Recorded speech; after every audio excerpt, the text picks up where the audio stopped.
The day starts with a brutal reality check. Sigur's family tells him they aren't going to take care of him anymore. And turns out these were the exact words Sigur's father said to him on his 15th birthday. Sigur stands there holding a bucket, looking totally confused. He just asks why this is all happening so out of nowhere, but his father doesn't hold back. He straight up tells the kid that he's completely useless. The man keeps going, comparing Sigur to his older brothers, Jocks and James. He says Sigur isn't strong like Jocks and isn't good with a bow like James either, so he explains that while Sigur isn't necessarily a total burden when the village goes out on hunts, the truth is that he's still right at the bottom of the pack. Sigur starts sweating, trying to get a word in to stop his father from continuing. His dad actually admits something though. He knows Sigur has worked way harder than anyone else in the family, and he even remembers how Sigur was always practicing his sword and bow while his brothers were just out drinking with performers.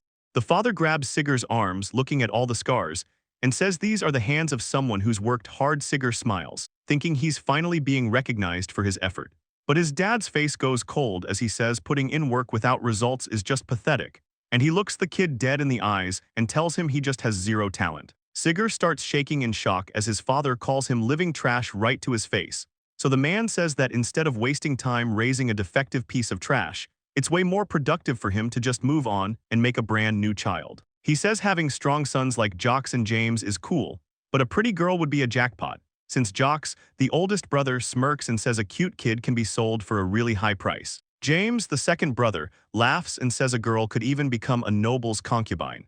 James keeps smirking as he adds that having a sister in a noble's house would make it way easier to form powerful connections. The whole family starts laughing together, acting like Sigur isn't even standing right there in front of them. Sigur just stands there shaking, tears blurring his vision as he realizes his own father and brothers genuinely hate him. And just like that, he gets officially kicked out of his house with nowhere to go. He walks through the village like a ghost, head down as all the people he grew up with just stand around watching. A few neighbors whisper about him being exiled, saying it's a shame because he was always such a good, hardworking kid, but Sigur sees it in their eyes. They might feel a little bad for him, but that's as far as it goes. He knows they won't lift a finger to help because the second his father threw him out, he became an outsider to everyone. Stopping for a moment, he wipes the dirt and sweat off his face, trying to process that his life is basically over. He finally reaches the village gate and looks out at the woods, knowing there's no turning back now.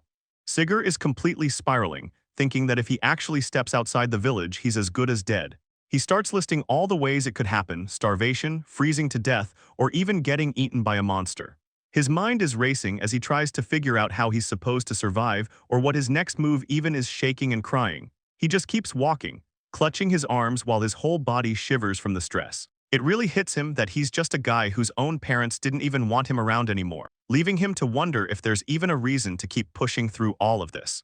Every step is getting harder as his body starts feeling like lead, and he's just totally drained. The dark thoughts keep coming, making him question if someone like him even deserves to be alive. He just keeps dragging his feet along the dirt path, moving forward on pure instinct alone until a voice cuts through the silence, asking if he's Lord Sigur and wondering what's going on with him.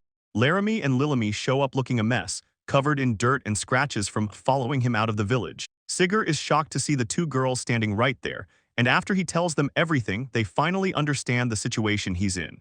Laramie tells him he's a kind and honest person, while Lilamy complains about how strict the chief was, suddenly calling out his name and snapping him out of his dark thoughts. Laramie shows off a big bag of supplies, telling him they've got bread, water, and meat to last them, while Lilamy grabs her gear and makes it clear she's carrying her own weight too. Laramie points out that the city with the Magic Academy is just on the other side of the forest, saying they have a much better chance of making it there than just wandering around the woods, as she hands things over to Sigur, who just can't stop crying now that he isn't alone anymore. Sigur is a total mess, crying his eyes out as he looks at the girls and thanks them for everything, but Lilamy and Laramie just look down, apologizing because they feel like they couldn't do enough to help him. Sigur wipes his face with his arm and tells them they're wrong, saying that what they did actually made him so happy. He thinks to himself that more than anything, just the thought of them giving him bread and a knife was enough. Later on, Sigur finds himself deep in the woods where the trees are massive and twisted together, and he suddenly stops in his tracks, looking off to the side like he heard something moving in the brush. Without wasting a second, Sigur drops down to the dirt and starts grabbing whatever he can find, picking up a handful of stones and clutching them tight as he prepares for a fight, when he spots something through the trees that catches him off guard and makes his heart sink. This ugly, hairy monkey monster with a long tongue just sits there in the shadows, watching him. Sigurd is completely frozen, staring at the creature with wide eyes while sweat pours down his face. The monkey monster doesn't wait around and lunges straight at him, forcing the kid to scramble back. He lets out a grunt and puts everything he's got into throwing one of those stones. The rock flies true and smashes right into the monster's open mouth, catching it totally off guard. Seeing his chance, Sigurd pulls out the small knife and rushes in before the beast can recover. He throws himself onto the creature, pinning it against the dirt with all his strength. It turns into a total mess as Sigurd stabs down wildly, getting blood splattered all over his face. The woods go dead silent as he sits there on top of the dead monster, just trying to process what happened. Sigurd is shaking and can barely breathe, but he manages to tell himself that it's finally over, though it hits him hard that goblin monkeys are the weakest things out here, and he still almost died. Sigurd grips his bloody knife tight, thinking about how he has to rely on cheap tricks and weapons just to survive. He knows he's weak, but he looks down and whispers a quick thank you for making it through. As he walks away, it sinks in that without that knife, he wouldn't have stood a chance against even a goblin monkey. The sun starts peeking through the thick trees as he keeps pushing forward, covered in sweat and totally exhausted. He just keeps putting one foot in front of the other. He looks back at the dark woods one last time, knowing for a fact he would have died if things went differently. But then he stops and looks up, seeing something that catches him completely off guard. Right there in front of him is a massive stone gate, with all kinds of adventurers and people moving around. Sigurd stares at the busy entrance and realizes he finally made it to Academy City, walking past these huge, beautiful statues carved right into the walls as he heads inside. Sigurd stands there with his mouth wide open, just staring at the city and thinking about how amazing it all looks. But he's cut off by a female guard in full armor standing right in his way. She doesn't look friendly at all as she looks him up and down and asks for his ID. Sigurd starts panicking immediately, stumbling over his words and trying to come up with some kind of answer. The guard just sighs and calls him a vagrant, seeing right through his messy look. She pulls out a giant glowing orb to test him, catching him totally off guard while she explains that even though this city seems nice, they're actually really strict about who gets in. She tells him that powerful mages live like kings here, but anyone who can't use magic is basically treated like a slave. Sigurd's heart sinks the second he hears the word slave, and he can't even hide the look of total shock on his face. The guard doesn't stop there though, telling him that means doing 8 hours of hard labor every single day. The guard keeps going with the bad news, telling Sigurd that the meals for commoners are nothing but hard bread and bean soup, which leaves the two of them standing there in silence for a second. But Sigurd just repeats the words bean soup like he's just heard something life-changing. He starts thinking back to his life in the village, where he was forced to eat weeds with his bread and worked so many hours he lost track of time. So when the guard mentions it's only an 8-hour workday with actual soup, Sigurd starts shaking because it sounds too good to be true. She tries to make it sound worse by saying that meat is a rare luxury and they're lucky if they even see it once a week. But Sigurd completely loses it, shouting about getting meat once a week like he just won the lottery. He tells the confused guard that the very last time he actually tasted meat was way back on his 6th birthday, and he looks up at the city with tears of joy, realizing that to him, this place is basically a paradise on earth. The guard actually starts crying, totally heartbroken by how much of a rough life this kid must have had to think this is a dream come true. The guard reaches out and tells Sigurd it's time to try again, instructing him to hold onto the crystal with both hands. She explains that the ball is made from something called litmus crystal and shows him how it's supposed to work. It basically works by soaking up a person's magic to show exactly what their element is and how much power they actually have. So Sigurd just looks at it, totally impressed, and says that the crystal sounds like something special. The guard casually mentions that a single orb like this is worth enough to buy a noble's entire mansion, which makes Sigurd's eyes go wide. He's completely stunned by the price. She tells him to relax and hands it over, but then follows it up with a pretty heavy warning. It won't break if he drops it, but if he tries to steal it, the punishment is literally death. Sigurd starts sweating a bit as she adds that as long as he doesn't do anything stupid, he'll be fine, leaving the kid standing there holding the litmus crystal, noticing it feels cold and surprisingly heavy in his hands. Sigurd's eyes go wide as something starts happening. He's totally caught off guard when he yells out in shock. The crystal starts sucking the life right out of him, and he can see all these crazy colors swirling around inside the orb as his strength drains away. Then the crystal just pops out of his hands and flies way up into the sky. Sigurd can't do anything but stare up at it, completely speechless, while the guard just stands there looking up too, totally stunned by what she's seeing. Right at the peak, the super expensive crystal just shatters and explodes into a massive burst of light. Sigurd starts losing it, thinking about how a noble's entire mansion just turned into fireworks and vanished into nothing. Everyone nearby stops to look at the sky, asking what's going on and thinking they're seeing some kind of miracle from the sage. As the light fades, Sigurd just stands there confused, but turns out this moment is going to be written about in history books later on. It's eventually going to be known as the very first miracle performed by the strongest sage in history, Sigurd. The world would eventually call him the Rainbow because of the miracles he performed, but back then, Sigurd had absolutely no clue what his future held. He just stood there in total shock, realizing he actually broke the litmus crystal. That thing was worth as much as a noble's mansion, and breaking it is a massive crime. Sigurd starts sweating, completely losing it over the fact that he just destroyed something so expensive. Just then, a hand reaches out and grabs his shoulder. The gatekeeper looks him right in the face and tells him it's not his fault and she'll prove it. Sigurd just stares at her, totally surprised that she's taking his side like this. He tries to say something, but she's already shouting that she didn't do anything wrong. She tells Sigurd that he's going to have to be the one to prove that himself. The gatekeeper starts losing it, yelling that she's actually engaged to a guy named Marco and they were supposed to have their wedding party next spring. She drops to her knees in the dirt, crying about how they promised to build a happy family together and now everything is basically over. Sigurd stands there completely frozen, realizing he didn't just mess up his own life, he ruined the gatekeeper's future too. He just watches her break down on the ground, feeling terrible about the whole situation until someone else starts watching them from the shadows, focusing in on the chaos below. Suddenly, a girl appears floating high up in the sky, and both Sigurd and the gatekeeper stop everything to look up. They're both totally speechless, just staring at the person hovering right over their heads. The girl looks like an elf and has this really calm vibe as she descends toward the ground, making her way down to introduce herself as Lavilia's Raywind, known as Lavilia of the Wind color and one of the 6 sages. She looks around the area, telling them she came over because she felt a really strange magical power coming from right here. Lavilia looks down at the tiny piece of stone in her hand and realizes it's just a fragment of something bigger.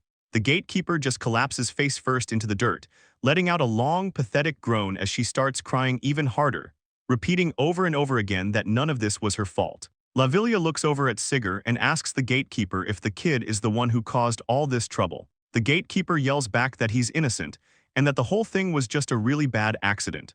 Lavilia stares her down, mentioning that a litmus crystal isn't the kind of thing that just breaks for no reason. She grabs the gatekeeper by her clothes and pulls her close, demanding to know what really went down. She tells her she doesn't need to be so scared since she isn't even mad about it, but she reminds her that she's the one getting paid a high wage to watch the gate and take care of that crystal, so she better explain exactly how it ended up in pieces. Lavilia lets the threat hang in the air, telling the gatekeeper that she really could end her life with just a single breath. But then her tone shifts as she says there's no reason to be scared since she isn't actually mad, though she still keeps a firm grip on the girl and demands a full explanation for what happened. Sigurd suddenly jumps into the middle of it, yelling for her to stop and telling Lavilia to ask him instead. The sage turns her attention away from the gatekeeper, looking Sigurd right in the eye and asking who he is. Sigurd doesn't back down even though he's sweating, coming clean and saying he's the one who actually broke the litmus crystal. Lavilia just stares at him, sounding surprised as she repeats the word back to him. Sigurd is internally freaking out because even though he doesn't know much about what the 6 sages actually are, just being near her makes it obvious that she's way more powerful than any normal person he's ever seen. He looks at her and realizes that despite her appearance, she definitely doesn't seem like a mage of that high level. Sigurd stands there completely frozen, he's sweating bullets while Lavilia keeps her grip on him. Lavilia closes her eyes for a second, just making a small sound like she's thinking about something. Sigurd tries to find the words to explain himself, but he can barely get a single sound out. Lavilia starts explaining that mages are usually tied to 6 specific colors: red, blue, wind, earth, white, and black. She says having more than one is super rare, with triples being almost unheard of in the whole world, and then she looks him dead in the eye, pointing out that he somehow has all 6 colors at once. Her eyes sharpen as she focuses in on him. The vibe changes instantly as she decides to take action. A massive blast of wind hits Sigurd out of nowhere, forcing him to cover his face as he tries to stay standing. Lavilia takes off with incredible speed, leaving Sigurd in the dust as she moves like a blur. The force of her movement kicks up a huge cloud of dirt, leaving him behind. Sigurd stands there completely stunned, sweating as the leaves blow all around him. After that crazy wind, Lavilia looks closer and mentions his magic power is something else, but then she stops herself and asks what she's even seeing. Sigurd is totally lost, repeating her words and asking what she could possibly mean by that. She explains that she felt a 7th power from him that's completely different from the usual 6 colors. She goes on to say that in 2,000 years of magic history, there has never been a record of a 7th power, which makes her move in instantly. Sigurd freaks out and tries to tell her to wait, but she's already right on top of him. He ends up on the ground, making a confused noise while he tries to figure out what just happened. Lavilia leans in with a totally straight face and tells him that she wants to study him. She isn't joking around either, following up by saying she wants to use him as the subject for her thesis. She just keeps staring at him, looking like he's her new project. Sigurd looks pretty awkward, scratching his head and trying to find the right words to say while he calls out to the gatekeeper, which makes Laramie look up from the ground and ask if he's actually forgiving her. Lavilia just looks at her with a totally blank face and says she won't forgive her. Laramie is crushed, looking like she's about to cry because she thinks she's in huge trouble, but Lavilia follows up by saying there isn't actually a crime to begin with, so there's nothing for her to forgive. Sigurd brings up the fact that she broke the litmus crystal, but Lavilia just says she heard that whole thing was an accident. He reminds her how she threatened to kill him with just a sigh, but she insists she told him not to be afraid. She keeps repeating that she wasn't even angry about any of it, looking totally serious the whole time. Sigurd tells her that it's actually kind of cute, even though she had that really scary look in her eyes before. That completely catches Lavilia off guard, leaving her standing there with a stunned look on her face. Lavilia is curled up in a ball on the ground, explaining that her eyes have been that way ever since she was born. She says she knows she's strong, but that strength usually just ends up scaring everyone around her, which is exactly why she has to keep telling people over and over that she isn't actually angry at them. Sigurd stands there watching her, feeling a bit bad seeing her so down while she stays hunched over. He gives a little smile and realizes she's actually a good person, she just gets misunderstood a lot. It's pretty clear to him now that this is just the kind of person Lavilia really is. Lavilia looks down, admitting she feels pretty sad right now, but she still plans on doing her job properly. Suddenly, she tells Sigurd to come with her and scoops him up into her arms, catching him totally off guard. She explains that mages can use magic to boost their physical strength, so they're actually way stronger than they look, and with that, she kicks in her flight magic so they can take off.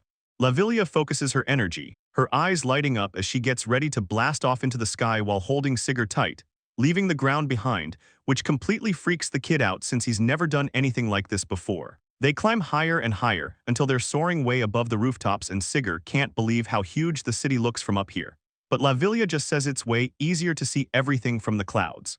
He stares out at the horizon, telling her the whole view is just breathtaking, and honestly, he's still pretty stunned by how amazing it feels to be up there. They finally make it to their destination, which Sigurd points out is the academy where he's actually enrolled. As they land, they're met by a couple of girls who have been waiting. One tells them to keep up the good work while the other smiles, saying they made it back really fast. The girl looks at Sigurd with a friendly smile, noticing right away that he's a new face around here. She introduces herself as the White Sage and tells him he can just call her Homia, but the other girl, Aquaria Vergison, jumps in and calls herself the Blue Sage and the self-proclaimed Sage Princess, which really catches Sigurd off guard. Homia gets straight to the point, asking what exactly caused that massive firework they just saw in the sky, and Lavilia steps forward, putting the spotlight right on Sigurd and calling him out. She drops a bombshell, telling the others that this kid actually has 7 colors of magic hidden inside him. The two sages just stand there for a second, trying to wrap their heads around what they just heard. Aquaria starts laughing it off, saying it's common knowledge that there are only 6 colors of magic in the world, but she stops and looks closer at him, asking if he's really talking about 7 different colors. Aquaria yells that it's impossible, but Lavilia stands her ground, explaining that's exactly what she saw when she probed him with her spell. Homia steps in to settle things down, telling everyone to just stop and take a second while she pulls out a bow and hands it over. She tells Sigurd to give it a shot and aim for the target on that tree, explaining that magic and archery are actually a lot alike since they both require heart. Sigurd looks pretty stressed, but she keeps going, saying she can basically read his magic just by watching how he handles the bow. Aquaria agrees that she's mostly right about that, while Lavilia realizes that archery is really just a way to refine your focus, so Homia hands it off and tells Sigurd to go for it. He gives a shaky nod and takes the bow, thinking about what she said. If archery and magic really are related like that, then maybe he grips the wood tight and gets into position, trying to block everything out as all those old memories of people calling him trash, and telling him he had 0 talent start flooding back into his head. He lets the string go, but the arrow just flops onto the ground a few feet away while everyone watches in total silence. Sigurd is stuck in his head again, hearing those old voices telling him he has 0 talent for magic as Aquaria and Lavilia watch from the side.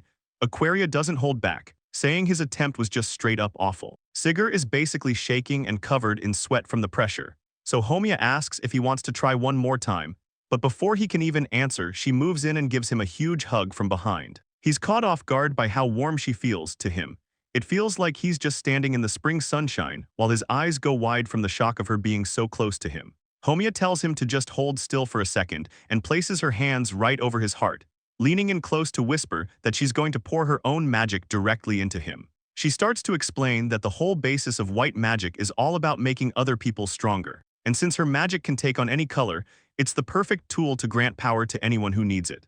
Aquaria stands there looking annoyed, explaining that it's actually pretty common for a white mage to share the feeling of a buff like this, but Lavilia just watches them, noting how Sigurd usually struggles with boosting his own stats while he tries to tell Homiya she's way too close. Ignoring the peanut gallery, Homiya whispers for him to just close his eyes and take a really slow, deep breath to calm down.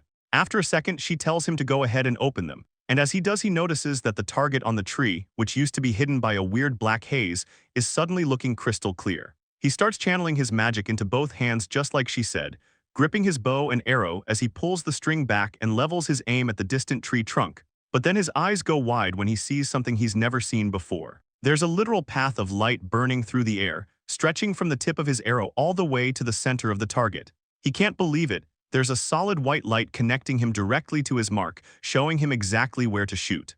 Homiya gives him a wink and a little pointer, telling Sigurd she's pretty sure this is what his real power looks like. Sigurd doesn't waste another second, letting the arrow fly with every bit of strength he's got. The arrow zips through the air, trailing wind like it's been shot out of a cannon.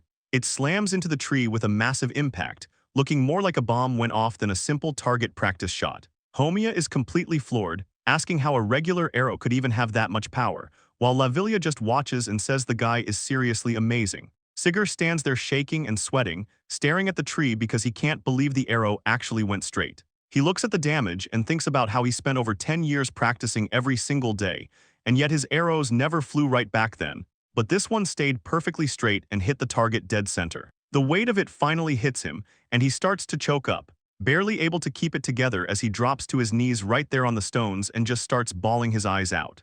The group sits down at a table outside, and the girls realize Sigurd basically had a self-debuff this whole time, which explains why he was so bad with a bow. Homiya snacks on some food while explaining how magic is basically the power of miracles. She says it has the power to make a person much stronger, but it can also make them way weaker. She tells Sigurd that if he's totally convinced he's no good, he'll just end up holding himself back and weakening his own body. Then she asks if she's right about him growing up being rejected by the people around him. Lavilia jumps in, saying it's actually a pretty common thing for mages who grew up being treated like they were nothing. She mentions that the dark energy he was giving off earlier when he picked up his bow was honestly pretty bad to see.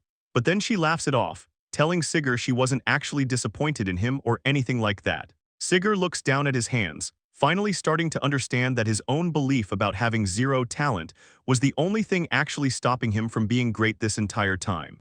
Homiya flashes a peace sign and a huge grin, telling the group they hit the nail right on the head while Lavilia just watches them, and it finally starts to sink in for Sigurd that he actually had talent after all. He looks off into the distance, thinking about how he was so sure he was born without any skills, but now his eyes are bright and clear as he realizes the truth about himself. As Homiya watches him from across the table, Sigurd thinks about how meeting these girls changed everything for him, because thanks to them, he finally broke the curse that was holding his power back, all while Lilimi just keeps on snacking. Sigurd clenches his fist and tells the girls straight up that he's never going to forget what happened today. Homiya gets all flustered and looks away, saying it's actually making her blush that he's being so direct about it, but then she smiles and tells him she's really looking forward to seeing what kind of power he's actually hiding. Before he can even respond, all three girls suddenly crowd him at the table, leaving Sigurd panicking and trying to get some space. The girls all start yelling his name at once, catching Sigurd completely off guard as they move in. Homiya keeps chanting that he's hers, while Lavilia tries to stay cool, telling him he really needs to just be her apprentice. But Lavilia isn't backing down, reminding him she was the one who found him first, and they already have a deal to write a paper together. Homiya jumps back in, saying that bow shot he pulled off earlier was actually insane, and because of that, she decides he's definitely going to be doing magic enhancement training with her from now on. She winks at him and says his own choice is what really counts, but she's still throwing her name in the hat just to be safe. Sigurd just stands there stunned, thinking about how his own family threw him out for having zero talent, yet here he is, actually getting recognized for the power he's had this whole time. It's all happening so fast right in front of him, and he starts panicking, telling the girls they need to let go of him as he looks at the three of them, realizing they're the ones who finally saw what he's really capable of. Sigur is sweating and looks totally overwhelmed by everything happening because right now, all these girls are actually trying to become his master. Lavilia makes her case, saying she found him first and they already have a deal to write a paper together. Homia jumps in next, telling him his archery was amazing and she's taking him for magic training, but she winks and says it's his choice, even if she's definitely putting herself out there as an option. It's a huge shift for Sigur, who was kicked out of his home as a failure, especially since his father always told him he had no talent, yet now these three people see his potential. He starts to freak out a little, repeating the fact that they all want to be his teacher, and he stands there with Homia and Lavilia as things finally start looking up for him. He can't believe he's actually going to be an apprentice, but then someone yells for them to wait. Sigur thinks back to that arrow he fired earlier and how much power was behind it, realizing for the first time that he might actually have some real talent buried inside him. It still feels like he's just dreaming, and he can't quite wrap his head around it all. Homia looks at him kindly, saying it makes sense he feels that way since everyone looked down on him for so long, while Lavilia nods along, agreeing that his reaction is perfectly reasonable given his past. Suddenly, someone suggests trying something new to settle things, and Aquaria steps forward with a big smile, declaring that she and Sigur are going to clash their magic together. Sigur is totally caught off guard and points out that he hasn't even been taught how to use magic yet, but Aquaria just brushes it off with a grin, telling him everything is going to be fine. She explains that he'll finally understand his own power once they actually start fighting. Aquaria kicks things off by launching her water polo quartet attack, sending 4 huge magic stars flying right at Sigur, who grits his teeth and tells himself he just has to step up and do it. He starts focusing hard, trying to imagine something way stronger than just a basic water ball, and he lets it rip, shouting out water arrow as a massive vortex of magic shoots forward like a giant missile, slamming into Aquaria with enough force to wreck the whole area. Aquaria barely has time to react, yelling for a water shield as she tries to block the blast, but the pressure is insane, and she has to put everything she's got into just holding her ground. As she struggles, she realizes this isn't just some normal water magic. It's actually something special, and she notices the water is kind of white and feels crazy hot as it washes over her defense. Watching from the side, Homia says she's never seen anything like it before, while Lavilia thinks it's weird how the magic feels so intense yet gentle at the same time. Aquaria is completely overwhelmed by the blast, saying how thick and hot Sigur's magic feels as it hits her. She lets out a loud shout, practically losing it from the sheer intensity of the power washing over her. Once things settle, Homia and Lavilia walk over to where Aquaria is lying on the ground, surprised that she doesn't have a single scratch on her despite taking that massive hit head-on. So Lavilia actually tastes the leftover magic on her finger, mentioning it tastes like white magic even though Sigur used a blue water spell. The two girls just stare at each other for a second, trying to wrap their heads around what that means.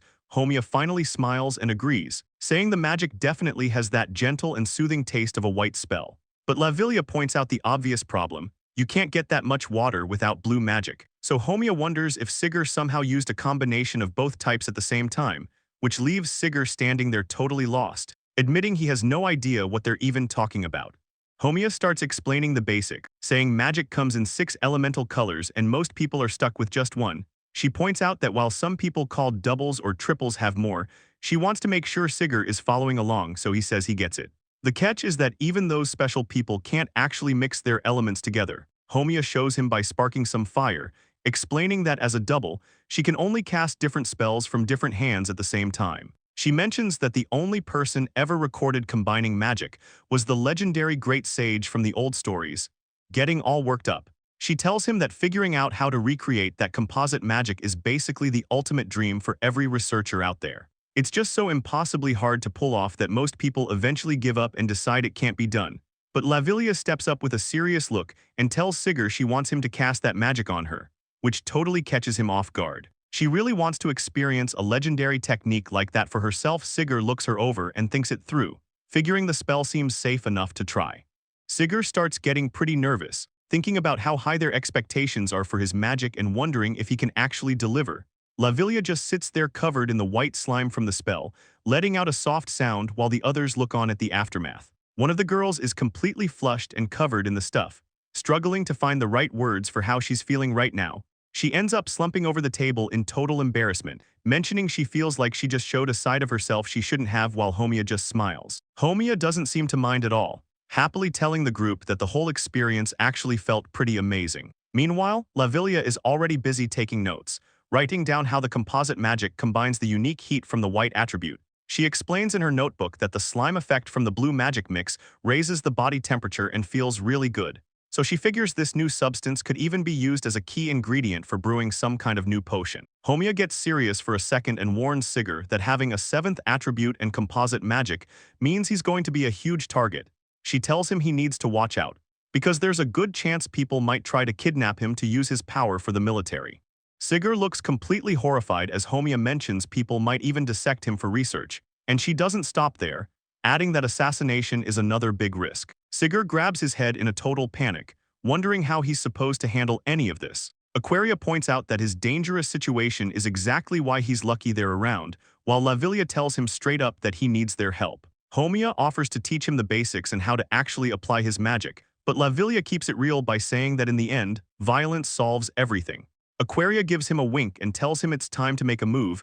He has to decide who his first master is going to be.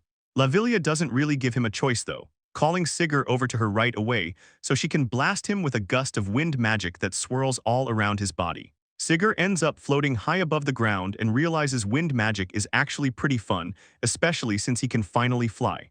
Lavilia closes her eyes and says that being up in the sky feels great, while Homiya just stands there watching them. Homiya can't help but laugh, telling Lavilia that she really is obsessed with the sky.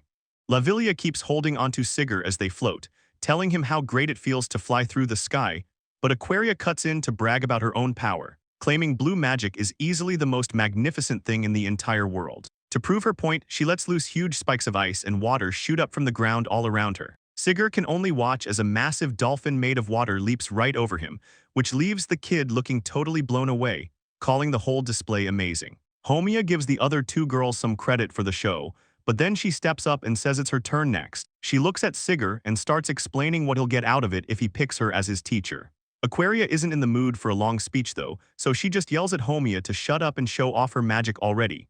The pressure starts to mount as Lavilia stares him down, asking him point-blank who he's going to choose as his first master. Aquaria just gives him a confident wink, acting like there's no way he'd ever pick anyone but her. Homiya gives Sigurd a smile and tells him he should just pick whoever he wants, asking him who he'd like to train with first. The kid looks pretty nervous as he starts to give his answer. He says he's made up his mind, and as he announces who his master is going to be, he points right at Homiya. Everyone is caught off guard when he officially makes his choice, but Homiya is the most shocked of all, barely able to believe he actually picked her. Aquaria immediately starts tripping, demanding to know why he'd pick Homiya after she spent her whole appeal time talking about weird stuff, but Sigurd isn't backing down. He yells back that there's a real reason for it. The girls quiet down as he gets ready to tell them the truth, looking them right in the eye and flashing back to his old life. He thinks about how his father and brothers used to treat him, always telling him he had zero talent, which left him growing up truly believing he was worthless. Sigurd finally realizes he's been crushing his own spirit this whole time, but he tells the group that Homiya's white magic was the thing that actually broke the curse. And as he speaks, Homiya thinks back to how happy she felt discovering potential in herself she never even knew existed. Looking at his hands, the kid explains that his first goal is to learn how to use magic exactly like Homiya does, because that's just what his heart was telling him was right. He looks straight at Homiya with a big smile and officially asks her to please teach him magic, which completely flusters her as she asks if he really thinks that highly of her and her white magic. Watching from the side, Lavilia admits she has no choice but to respect his choice, and Aquaria agrees that's just the way it's going to be. Homiya starts stuttering a bit, telling Sigurd it actually makes her blush when he gets all formal and serious like that, but she gives him a warm smile and says she feels the same way about working together. Sigurd just smiles back, telling his new master to please take care of him from now on. And just like that, Homiya officially became Sigurd's very first master, but looking back at how everything started, someone's already calling out his name as he remembers becoming the apprentice to the White Mage, though things didn't go quite like he expected. Homiya tells him to keep at it and orders him to knock out 30 more push-ups, and while he's struggling on the ground, Sigurd starts realizing what kind of person his new master really is. He grunts out that it's easy for her to say since she's just sitting there, but his eyes wander for a split second, and he immediately starts blushing, telling himself he really shouldn't be looking at her like that. Homiya just smiles though, telling him it's actually totally fine to look, as she sits there comfortably and starts talking about this specific part of her. Homiya keeps pushing him, and Sigurd is just a blushing, sweaty mess, thinking to himself that the view hasn't gotten any easier to handle. She tells him to hurry up while he's internally screaming that his body is about to give out. Homiya finally calls it and says they're done, leaving Sigurd collapsed on the ground, barely able to breathe.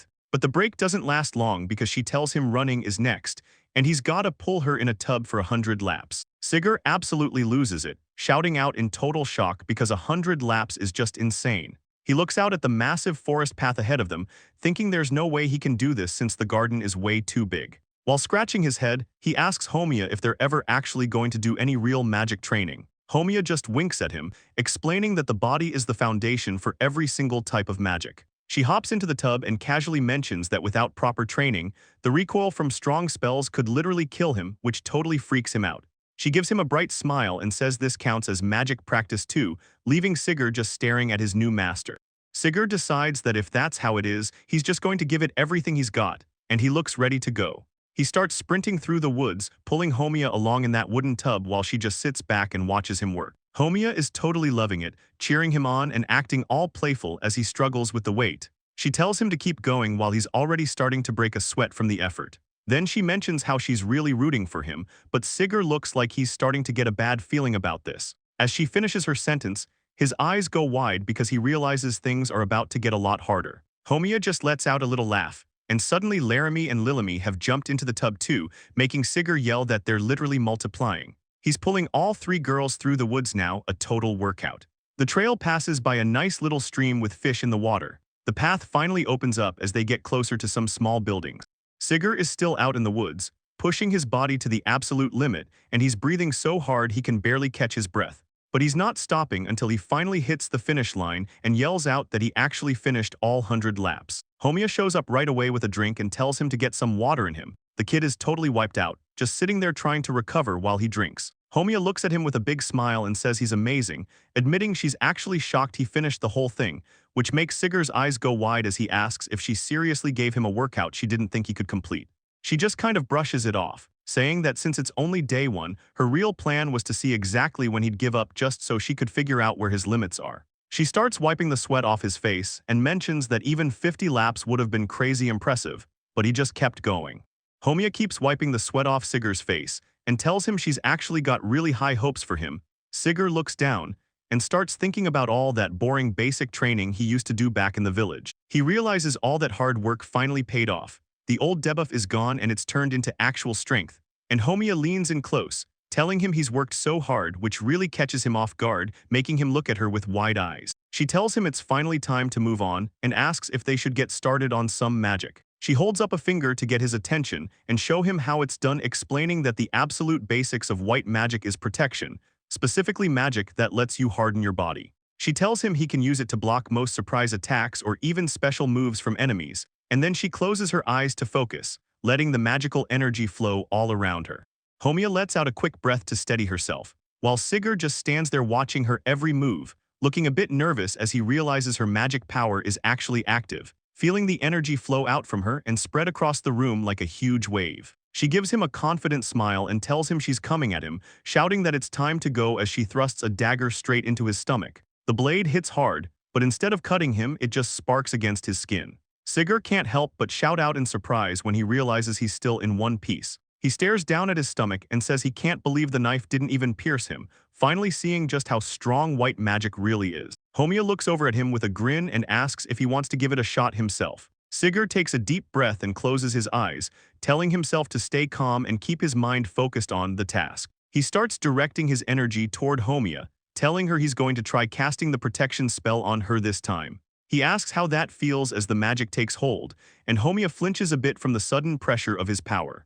Sigurd is sweating bullets, trying to describe the feeling of the magic, and accidentally says it's getting hard before quickly taking it back. Homiya lets out a little sound as the energy hits her, mentioning that the sensation is starting to fade, but Sigurd's face goes totally red, and his eyes pop out when she mentions that things usually get hard like that even without using any magic. Sigurd just groans, completely overwhelmed by the whole situation, while Homiya looks at him and points out that his nose is actually bleeding from the strain. The rest of the day turns into a cycle of intense physical training, taking short breaks and practicing more magic. They keep at it, repeating the same tough routine over and over until the sun finally starts to set. Sigurd is totally wiped out, lying flat on his back in the dirt and saying how tired he is, while Homiya just stands over him and tells him he did a great job. She scoops him up into her arms and tells him that for the very last part of their day, she wants to do a bit more training, Sigurd looks up at her from her arms, looking like he's about to pass out, and asks if there's really still more left to do. Homia just gives him a huge, mischievous grin and giggles, telling him that they're finally getting to the fun part. She carries him right into the dining room where the others are waiting, telling him again how hard he worked, as Laramie looks up from the table and calls out his name. Homia gives Sigurd a big smile and tells him to go right ahead, which makes him look down at the massive spread of food on the table. He's almost in disbelief as he asks if that means he can finally eat. Homia explains that eating a good meal and building up his body is actually a super important part of his training, and the others chime in too. Laramie yells out that this dinner is officially his final training for the day, while Lavilia mentions that Homia's cooking is actually the best. The whole group settles in around the table, ready to dig into the huge feast Homia prepared. Before he can even pick up his own fork, Homia leans in with a spoon and tells him to say "ah" like it's no big deal. Sigurd starts to panic a bit and asks her to wait a second, but Homia just laughs it off and tells him to just eat it already. He finally gives up and takes a bite of the food, and for a second, he just stands there completely shocked. He can't help but say out loud how good it actually is. His eyes start to water as it hits him. He's never had food this delicious or anything even close to it in his entire life. Laramie points right at him and says he's totally crying, but Sigurd just tries to play it off. He claims he hasn't even started yet.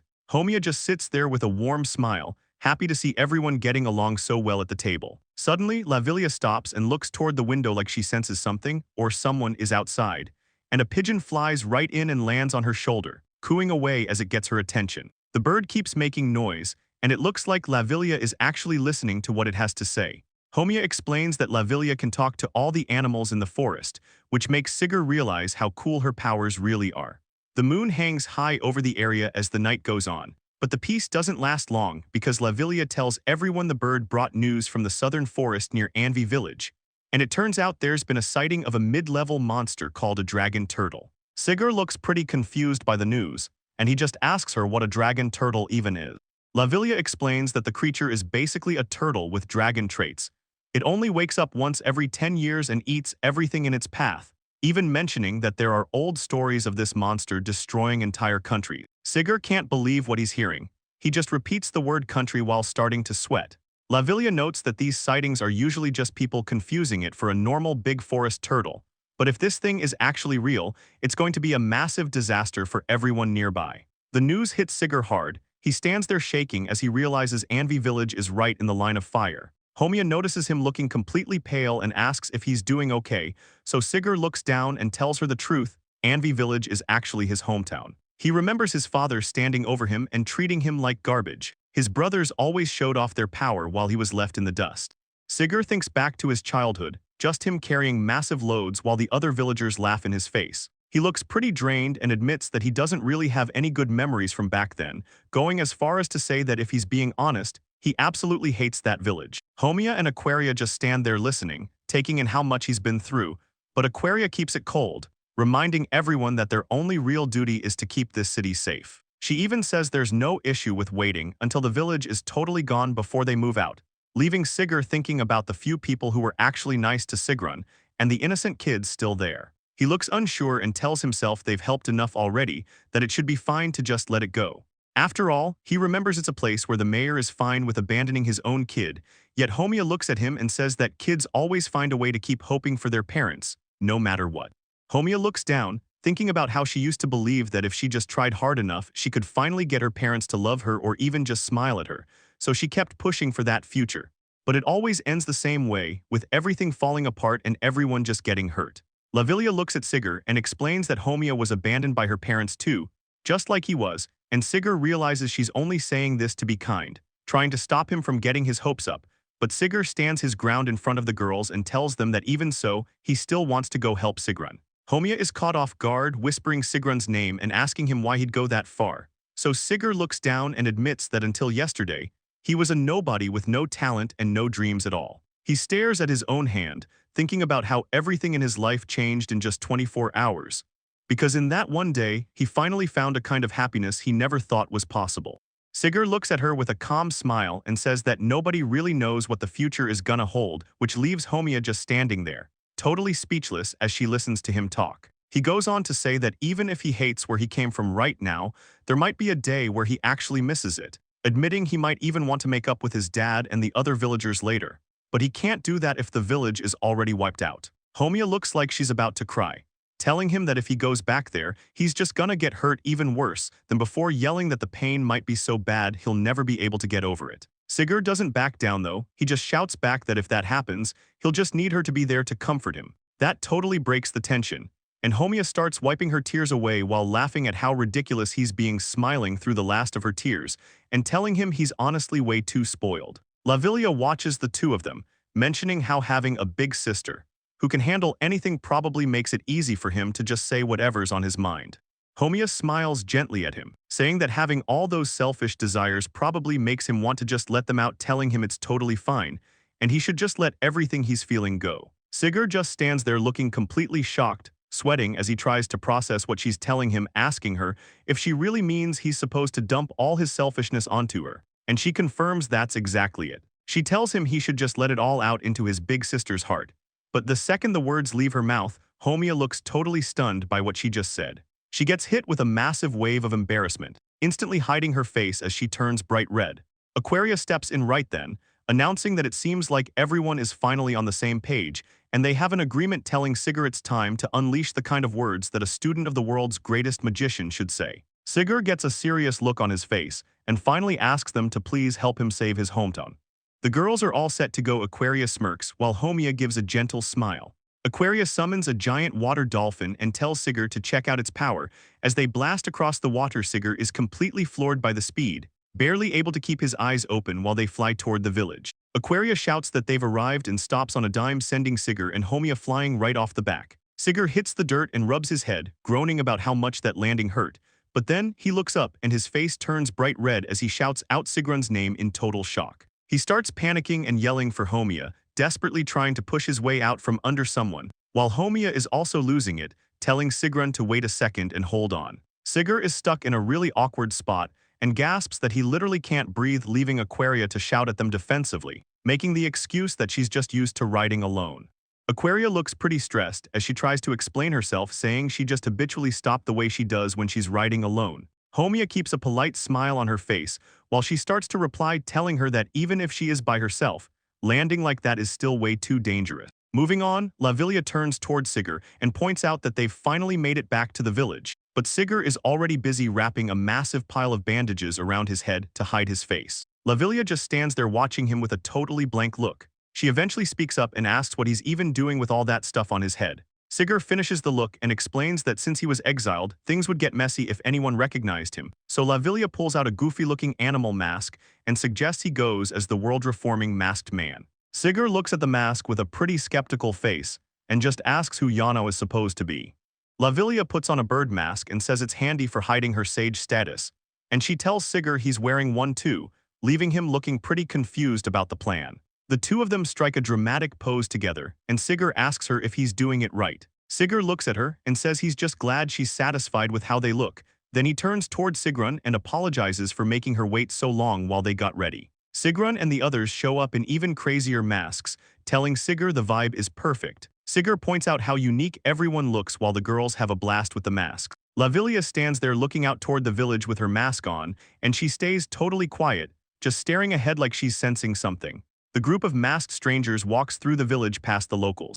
Lavilia mentions that someone seems way too high-strung, and Sigurd asks if the guy is always acting like that, which leads Sigurd to admit that even for this person, the whole situation is definitely a bit much to handle. Lavilia walks right up to a local villager and says excuse me, but the guy just stares at them and asks who they are. She leans in close and whispers the words dragon turtle, and the guy's face completely drops in shock. The villager loses it and starts yelling at them to never say such a stupid word out loud again. Then he shouts that there is no way a dragon turtle actually exists, sounding totally panicked as he and another local turn tail and sprint away from the masked group as fast as they can. Sigurd and the girls stand there in their weird masks, just watching the chaos they're causing in the street. They start hitting up all the local spots, the weapon shops, the smithies, and even the inns, but it doesn't matter where they go because every single person they meet has the exact same terrified reaction. Sigurd looks around at the empty, quiet streets and wonders what the heck is wrong with this village, but then he stops in his tracks as he notices a familiar face approaching them from down the road. It's his father, who demands to know if Sigurd and his masked friends are the ones spreading nasty rumors around his village. Sigurd is totally thrown off seeing his old man standing there with his brothers Jocks and James right behind him. The man doesn't even hesitate to be a jerk, looking Sigurd right in the eye and calling him a total eyesore. He continues the verbal beatdown by telling Sigurd he needs to just get lost and leave them alone. Lavilia steps in to de-escalate, explaining they're just there for the guild request to slay the dragon turtle. She keeps it cool under her mask and clarifies that they actually only heard about the monster through rumors, which seems to take a huge weight off the father's shoulders as he admits that's a massive relief. He points down at the ground, revealing that the real source of all the village rumors is these two girls, Laramie and Lilamy.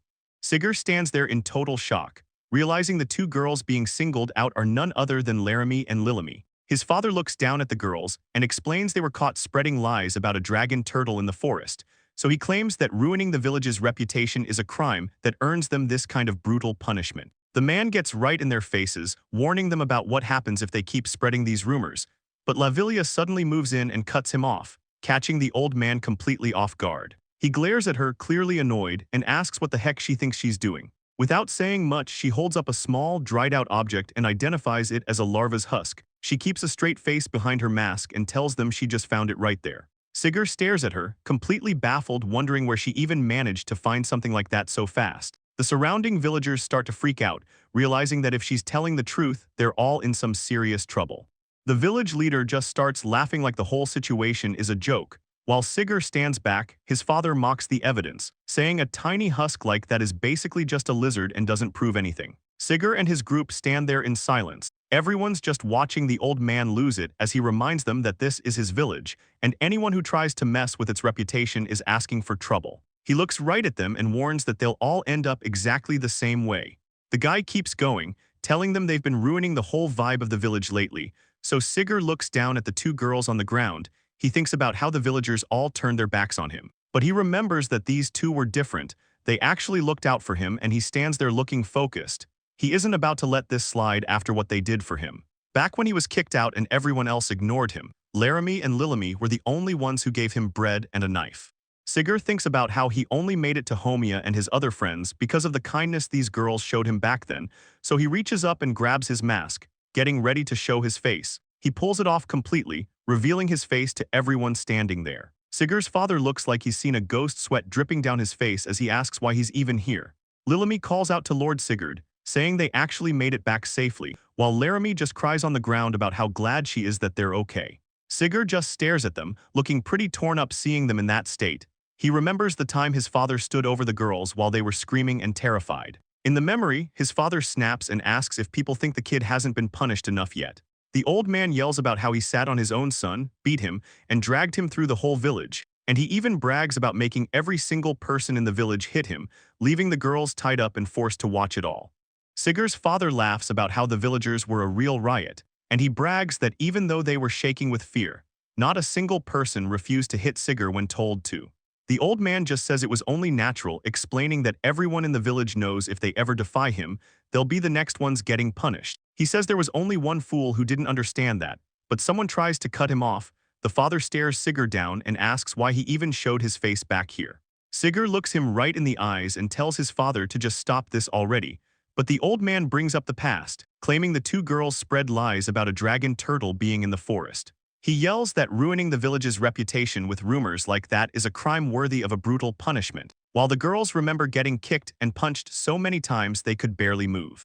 The girls are in a bad way, and one of them mentions how she was whipped over and over again, and the other one says that even with all that pain, it didn't hurt at all compared to before, admitting it was way worse back then. Sigurd listens to them and realizes exactly what they mean when they talk about back then.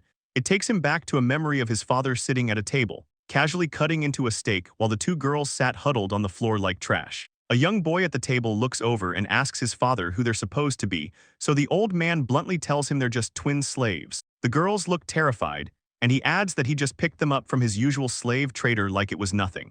He looks at his son and says he's going to teach him a lesson about leadership, since the kid is going to run the village and the militia someday. The old man explains that the real trick to keeping a group under control is making sure there's always a bottom tier, and he points out that in their village, that bottom tier is Sigurd, leaving the young kid sitting alone and broken on the floor. The old man explains that by keeping people at the very bottom of the barrel around, it makes everyone else think they're doing okay just because they aren't that guy, and he asks Sigurd if he gets it. Sigurd looks completely terrified and just quietly says yes, while his father continues by saying that keeping someone in that miserable position actually takes a special kind of skill. Sigurd is just sitting there on the floor looking like trash, dirty, and totally broken. The old man holds out a whip and tells the kid to go ahead and beat the girls. Then he makes a sick deal telling Sigurd that for every time he lashes them, he gets to eat a bite of meat. He says you never really know what someone at the bottom will do once they're backed into a corner. So the trick is to just keep bringing in new people and moving the old ones up the ladder. He finishes by saying that if the people in charge can decide who gets to move up with just a word, they'll always have control. Sigurd is sweating and looks completely stunned as his father explains how people at the bottom will swear loyalty to the top just to stay in their good graces, meaning they'll never try to team up. Sigurd gulps hard while looking at the floor, feeling totally small and miserable in the corner, while his father promises that the bullying is finally going to stop. He shows him a plate of meat, saying that if Sigurd just picks up the whip and uses it on the girls, people will treat him better. But it's a trade. Laramie and Lilamy are huddled together crying because they'd have to take his place. Sigurd stands there with his face hidden in the shadows, looking completely defeated, asking his dad how he could say something so messed up, before whispering that he just can't do it. The father loses his temper and swings, hitting Sigurd right across the face with a ton of force and screaming at the top of his lungs, calling the kid an absolute failure for not following orders. Sigurd's father stands over him and yells that he's just a piece of trash who can't do anything, screaming that the kid still can't understand his so-called royal studies. The girls just watch from the side, looking completely terrified for him. The father eventually settles down, saying this whole thing was actually a bit unexpected, but he decides things are fine as they are. He plans to give the girls a life that's better than the bottom, but still under his thumb, reasoning that they'll take on any kind of heavy, brutal work just to avoid being cast out. And he starts laughing, shouting about how they're going to be his loyal labor force from now on. Soon the girls are working hard, carrying heavy buckets until they're totally drained. Sigurd hides his face in his hair, whispering over and over how sorry he is for being so useless. But Laramie just looks up with a sad little smile, telling him that despite the mess they're in, she's still just glad to be there. Lilamy says she's just happy Sigurd finally met some decent people, while Laramie stands there just taking it all in. Sigurd reaches out and places a hand on Laramie's head, closing his eyes to focus. He starts pulling on his power and kneels down between the two of them. He puts his hands on their heads as a bright light starts glowing, explaining to the girls that this is actually some white magic Homia taught him. Sigurd tells them he's using it to boost their own healing powers so they can recover faster. And Laramie is totally shocked, mentioning how she can actually feel her body healing already. Lilamy notices it too, saying all the pain is finally starting to disappear, and they both lose it, lunging forward to catch Sigurd in a huge hug. Sigurd just looks at them, saying he only made it to the Academy City because of their help. Sigurd gives them a warm look, telling the girls that thanks to them, he was able to meet Homia and the rest of his new friends, and he makes sure they know that they're just as important to him as anyone else. The girls can't hold back and yell out his name, hugging him tight as they cry happy tears. But Sigurd isn't done yet, promising them that he's going to heal every single tiny scar left on them. The air starts to shift as he gets serious, crossing his arms and calling out his white water spell to get to work. This glowing magic starts flowing right out from his fingers, acting like long, thin creatures made of water that crawl all over the girls' bodies. As soon as the liquid touches any of their wounds, they can actually feel the magic sinking in and fixing everything right on the spot.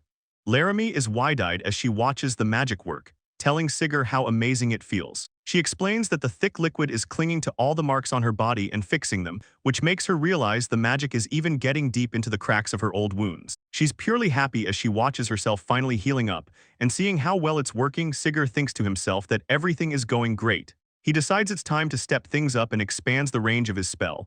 But as soon as the magic spreads, the girls suddenly look completely shocked. One of them yells out that something is wrong. She tries to tell him that the magic is touching a spot that's way different from her injuries, and she gets super flustered, shouting that he can't let the water magic wrap around and squeeze her in that specific spot. She keeps panicking, yelling that the mouth down there isn't the same thing as the mouth of a wound, losing it as she explains that it feels way too different when the magic actually gets inside. The spell eventually finishes its job, and Sigurd stands there looking at the girls, seeing that all their physical wounds are now totally gone.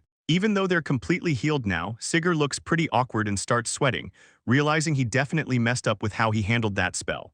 Laramie explains that by mixing the move with blue magic, it can be used to put healing water right on a wound, and Lavilia watches them, saying the whole process was actually perfect. Well, everything except for how it ended. Laramie looks away a bit embarrassed, admitting that the ending of the spell felt a little too lewd for her.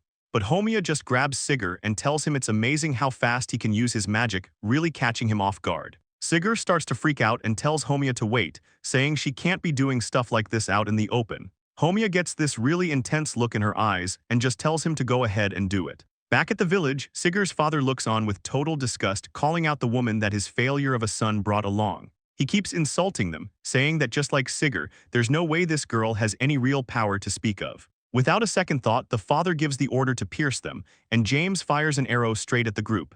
Sigurd is completely frozen as the arrow flies in, but Laramie moves fast and steps right in front of him.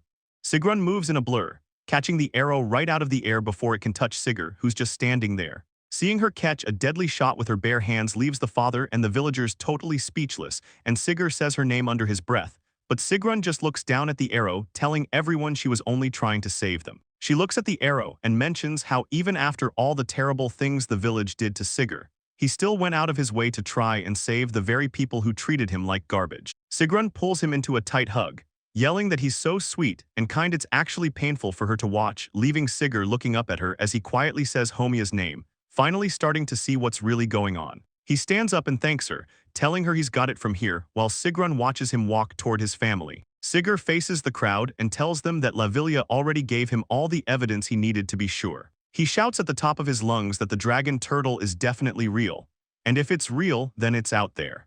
Sigurd stands his ground and finishes his shout, leaving the villagers standing there in total silence. His father loses it and screams at the top of his lungs for everyone to stop listening to him. The guy starts frantically telling the crowd that Sigurd is just acting out because he got kicked out, but then he turns it into a threat, yelling that anyone who listens to the kid is going to lose everything. Sigurd's eyes lock in with a sharp focus, showing he's done taking this kind of talk. He moves in a blur, catching his father completely off guard before the man can even react. Sigurd lands a solid hit right on the guy's jaw, finally shutting him up as he stumbles back. He turns to the crowd and asks them if they're tired of living every single day in fear, and clenches his fist, telling everyone they need to actually win against this person for once. Sigurd says they have to stop his father now, before things get even worse for the whole village.